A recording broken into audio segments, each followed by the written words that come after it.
ಇನ್ನು ಉಡುಪಿ ಜಿಲ್ಲೆಗೆ ಎದುರಾಗಿದ್ದಂತಹ ಒಂದು ಆತಂಕ ಏನು ಮಂಡ್ಯ ಮೂಲದ ಕೋವಿಡ್-19 ಪಾಸಿಟಿವ್ ವ್ಯಕ್ತಿಯೊಬ್ಬ ಇಲ್ಲಿಗೆ ಬಂದಿದ್ದ, ಇಲ್ಲಿನ ಲಿಂಕ್ ಆತನಿಗೆ ಇತ್ತು ಎನ್ನುವಂತಹ ವಿಚಾರಕ್ಕೆ ಸಂಬಂಧಪಟ್ಟ ಹಾಗೆ ಆ ಒಂದು ಆತಂಕಗಳೆಲ್ಲವೂ ಕೂಡ ನಿವಾರಣೆಗೊಂಡಿದೆ. ಆತನ ಸಂಪರ್ಕಕ್ಕೆ ಬಂದಿದ್ದಂತಹ ವ್ಯಕ್ತಿಗಳ ಸ್ಯಾಂಪಲ್ ಅನ್ನ ಕಲೆಕ್ಟ್ ಮಾಡಿಕೊಂಡು ಲ್ಯಾಬ್ಗೆ ಕಳಿಸಲಾಗಿತ್ತು. ಅದರ ರಿಪೋರ್ಟ್ ಬಂದಿದೆ, ಎಲ್ಲವೂ ಕೂಡ ನೆಗೆಟಿವ್ ಆಗಿ ಕಂಡು ಬಂದಿರುವಂತದ್ದು ಇರುವಂತಹ ಆತಂಕವನ್ನ ದೂರ ಮಾಡಿದೆ.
ಎಸ್, ಗ್ರೀನ್ ಝೋನ್ಗೆ ಬರ್ತಾ ಇರುವಂತಹ ಹಂತದಲ್ಲಿ ಉಡುಪಿ ಜಿಲ್ಲೆಯಲ್ಲಿ ಕಂಡು ಬಂದಿದ್ದಂತಹ ಈ ಒಂದು ಪ್ರಕರಣ ಏನಿದೆ, ಇದು ಜಿಲ್ಲೆಯಲ್ಲಿ ಸ್ವಲ್ಪ ಮಟ್ಟಿಗೆ ಆತಂಕವನ್ನ ಹುಟ್ಟು ಹಾಕಿತ್ತು. ಇದೀಗ ಆ ಆತಂಕ ಎಲ್ಲವೂ ಕೂಡ ನಿವಾರಣೆಯಾಗಿದೆ. ಅಂದ್ರೆ ಮುಂಬೈನಿಂದ ಬಂದಿದ್ದಂತಹ ಮಂಡ್ಯ ಮೂಲದ ವ್ಯಕ್ತಿ, ಅಂದ್ರೆ ಈತ ಖರ್ಜೂರ ಸಾಗಾಟ ಮಾಡುವಂತಹ ಲಾರಿಯಲ್ಲಿ ಬಂದಿದ್ದ. ತೆಕ್ಕಟ್ಟೆಯ ಪೆಟ್ರೋಲ್ ಪಂಪ್ ಒಂದರಲ್ಲಿ ಲಾರಿ ಡೀಸೆಲ್ ಅನ್ನ ಹಾಕ್ತಾ ಇದ್ದಂತಹ ಸಂದರ್ಭದಲ್ಲಿ ಆತ ವಿಶ್ರಾಂತಿಯನ್ನ ಪಡೆದಿದ್ದ. ಇಲ್ಲೇ ಉಪಹಾರವನ್ನ ಕೂಡ ಸ್ವೀಕಾರ ಮಾಡಿದ್ದ ಎನ್ನುವಂತಹ ವಿಚಾರದ ಹಿನ್ನೆಲೆಯಲ್ಲಿ ವ್ಯಾಪಕವಾಗಿ ಆತಂಕ ಉಂಟಾಗಿತ್ತು. ಆ ಒಂದು ಪೆಟ್ರೋಲ್ ಪಂಪ್ ಅನ್ನ ಸೀಲ್ ಡೌನ್ ಮಾಡಲಾಗಿತ್ತು. ಜೊತೆಗೆ ಸಾಸ್ತಾನ ಟೋಲ್ ಗೇಟ್ ಏನಿದೆ ಅಲ್ಲಿನ ಸಿಬ್ಬಂದಿಗಳನ್ನ ಕೂಡ ಕ್ವಾರಂಟೈನ್ ಮಾಡಲಾಗಿತ್ತು. ಅವರೆಲ್ಲರ ಸ್ಯಾಂಪಲ್ ಅನ್ನ ಕಲೆಕ್ಟ್ ಮಾಡಿಕೊಂಡು ಲ್ಯಾಬ್ಗೆ ಕಳಿಸಲಾಗಿದ್ದು, ಆ ರಿಪೋರ್ಟ್ ಈಗ ಜಿಲ್ಲಾಡಳಿತದ ಕೈ ಸೇರಿದೆ. ಅದರಲ್ಲಿ ಎಲ್ಲರ ವರದಿ ಕೂಡ ನೆಗೆಟಿವ್ ಆಗಿ ಕಂಡು ಬಂದಿದೆ. ಈ ಮೂಲಕ ಜಿಲ್ಲೆಗೆ ಎದುರಾಗಿದ್ದಂತಹ ಒಂದು ಆತಂಕ ದೂರವಾಗಿದೆ ಅನ್ನುವಂಥದ್ದು ಜಿಲ್ಲೆಯಲ್ಲಿ ಸಮಾಧಾನವನ್ನ ತಂದುಕೊಟ್ಟಿದೆ. ಯಾಕಂತ ಹೇಳಿದ್ರೆ ಈಗಾಗಲೇ ಕೆಲವೊಂದು ಚಟುವಟಿಕೆಗಳು ಉಡುಪಿಗೆ ಸಂಬಂಧಪಟ್ಟ ಹಾಗೆ ಆರಂಭಗೊಂಡಿದೆ. ಈಗಾಗಲೇ ಗ್ರೀನ್ ಝೋನ್ನಲ್ಲಿ ಉಡುಪಿ ಜಿಲ್ಲೆ ಘೋಷಣೆ ಆಗಿರುವಂಥದ್ದು. ಹೀಗಾಗಿ ಅಲ್ಲಿ ಕೆಲವೊಂದು ಚಟುವಟಿಕೆಗಳಿಗೆ ಈಗ ಏನು ವಿನಾಯಿತಿ ಸಿಕ್ಕಿದೆ ಕೇಂದ್ರ ಸರ್ಕಾರದಿಂದ, ಅದೆಲ್ಲವೂ ಕೂಡ ಈಗಾಗಲೇ ಕಾರ್ಯಾರಂಭವನ್ನ ಮಾಡಿದೆ. ಅದರ ನಡುವೆ ಈ ಒಂದು ಪ್ರಕರಣದ ಬಗ್ಗೆ ಕುತೂಹಲಗಳಿತ್ತು. ಅದರ ರಿಪೋರ್ಟ್ ಬಂದಿದ್ದು ಈಗ ಎಲ್ಲವೂ ಕೂಡ ನಿರಾಳವಾಗಿದೆ. ಹೆಚ್ಚಿನ ಡೀಟೇಲ್ಸ್ ಕೊಡ್ತಾರೆ ಪ್ರತಿನಿಧಿ ಶ್ರೀಕಾಂತ್ ಹೆಮ್ಮಾಡಿ. ಹಲೋ ಶ್ರೀಕಾಂತ್. ಎಸ್, ಎಲ್ಲರ ರಿಪೋರ್ಟ್ ಈಗ ನೆಗೆಟಿವ್ ಬಂದಿದೆ ಅನ್ನುವಂತಹ ಮಾಹಿತಿ. ಎಷ್ಟು ಜನರನ್ನ ತಪಾಸಣೆಗೆ ಒಳಪಡಿಸಲಾಗಿತ್ತು, ಹೇಗೆ ಅನ್ನುವಂಥದ್ದು?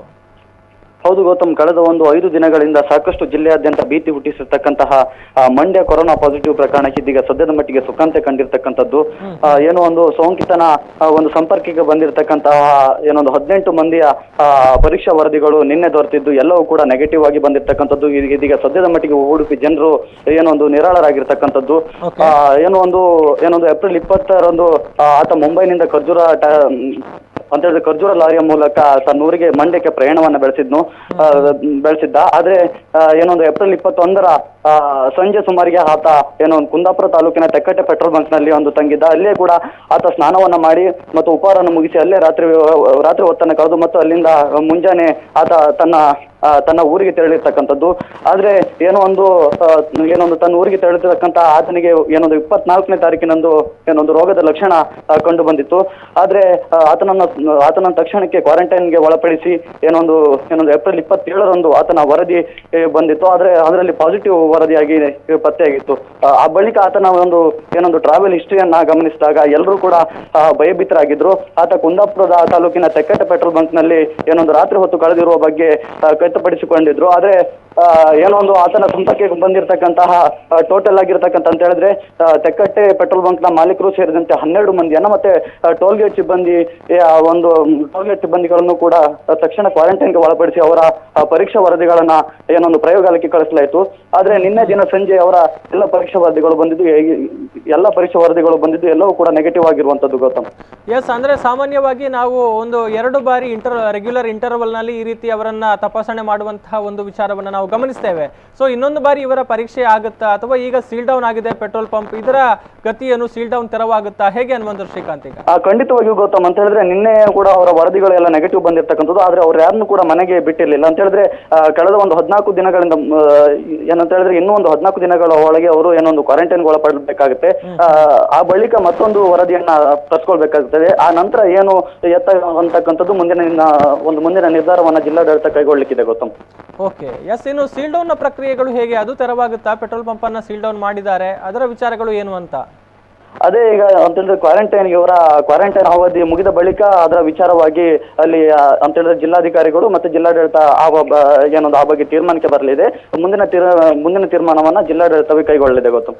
ಎಸ್, ಇನ್ನು ಉಡುಪಿ ಜಿಲ್ಲೆಯಲ್ಲಿ ಕೆಲವೊಂದು ಚಟುವಟಿಕೆಗಳಿಗೆ ಈಗಾಗಲೇ ವಿನಾಯಿತಿ ದೊರೆತಿದೆ. ಸೊ ಗ್ರಾಮಾಂತರ ಭಾಗಗಳಲ್ಲಿ ಪರಿಸ್ಥಿತಿ ಹೇಗಿದೆ, ಏನೆಲ್ಲ ವಿನಾಯಿತಿಗಳು ಈಗ ಲಭಿಸಿದೆ ಹನುಮಂತ ಶ್ರೀಕಾಂತ್? ಈಗ ಖಂಡಿತವಾಗಿಯೂ ಗೌತಮ್, ಅಂತ ಹೇಳಿದ್ರೆ ಮೊದಲು ಅಂತ ಹೇಳಿದ್ರೆ ಜನರಿಗೆ ಅಗತ್ಯ ವಸ್ತುಗಳ ದಿನಸಿ ಅಂಗಡಿ ಆಗಿರ್ಬೋದು ಮತ್ತೆ ತರಕಾರಿ ಮತ್ತು ಮೆಡಿಕಲ್ ಔಷಧಿಗಾಗಿ ಏನೊಂದು ಸಾಕಷ್ಟು ಒಂದು ವಿನಾಯಿತಿಯನ್ನು ಕೊಡಲಾಗಿತ್ತು. ಏನೊಂದು 7 ಗಂಟೆಯಿಂದ ಬೆಳಗ್ಗೆ 11 ಗಂಟೆ ತನಕ ಈ ಒಂದು ವಿನಾಯಿತಿಯನ್ನು ಜನರು ಉಪಯೋಗಿಸಿಕೊಳ್ತಿದ್ರು. ಆದ್ರೆ ಇದೀಗ ಅಂತ ಹೇಳಿದ್ರೆ ಲಾಕ್ಡೌನ್ ವಿಸ್ತರಣೆ ಭಾಗವಾಗಿ ಕೆಲವೊಂದು ಹಾರ್ಡ್ವೇರ್ ಅಂಗಡಿಗಳು ಮತ್ತು ಏನೊಂದು ಕೃಷಿ ಯಂತ್ರೋಪಕರಣಗಳ ಅಂಗಡಿಗಳು ಕೂಡ ತೆರೆದಿರ್ತಕ್ಕಂಥದ್ದು. ನಾಗರಿಕರು ಎಂದಿನಂತೆ ತಮ್ಮ ಕೃಷಿ ಚಟುವಟಿಕೆಗಳಲ್ಲಿ ತಮ್ಮ ಕೃಷಿ ಕಾಯಕಗಳಲ್ಲಿ ತೊಡಗಿಕೊಂಡಿರ್ತಕ್ಕಂಥದ್ದು. ಮತ್ತೆ ಸಾಕಷ್ಟು ಜನರು ಕೂಡ ಈಗ ವಿಸ್ತರಣೆ ಭಾಗವಾಗಿ ಸಾಕಷ್ಟು ಒಂದು ಕೆಲಸ ಕಾರ್ಯಗಳಲ್ಲಿ ತೊಡಗಿಕೊಂಡಿರ್ತಕ್ಕಂಥದ್ದು ಇದೀಗ ಕುಂದಾಪುರ ಭಾಗದಲ್ಲಿ ಕಂಡು ಬಂದಿರ್ತಕ್ಕಂಥದ್ದು ಗೌತಮ್. ಥ್ಯಾಂಕ್ ಯು ಶ್ರೀಕಾಂತ್, ಆಮೇಲೆ ಮಾಹಿತಿಗಾಗಿ.